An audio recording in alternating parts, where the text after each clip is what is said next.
ำบุญวันเข้าพรรษา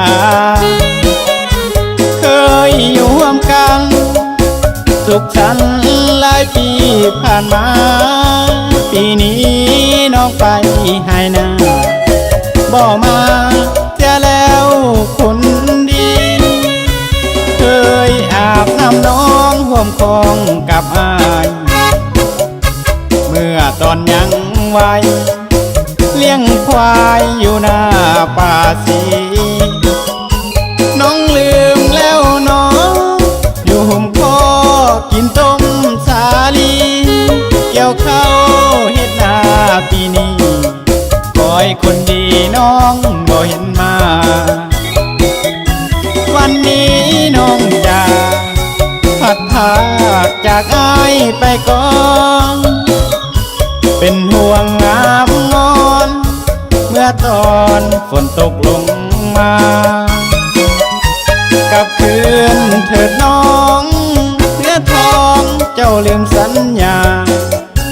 กับคืนบ้านนอกคอกนาเสียงนกโมกาขึ้นมาบ้านเฮาบุญออกพรรษาลาเจ้าเด้อลาแต่แฟนของข้าบ่มาเสียแล้วเนาะเจ้าหรือเป็นอย่างน้อ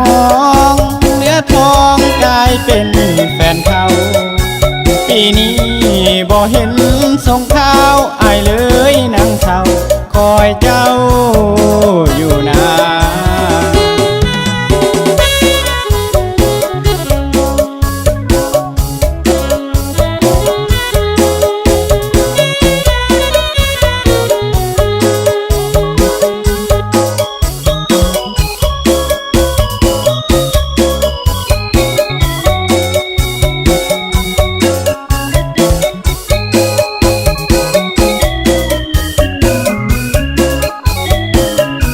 วันนี้น้องจะพัดพากจากอ้ายไปก่อนเป็นห่วงงามงอนเมื่อตอนฝนตกลงมากับคืนเถิดน้องเนื้อทองเจ้าลืมสัญญา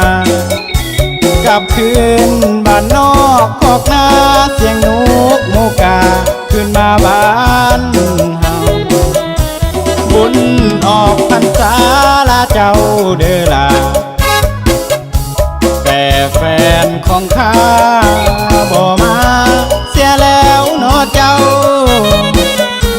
หรือเป็นอย่างน้องเนื้อทองกลายเป็นแฟนเขาปีนี้บ่เห็น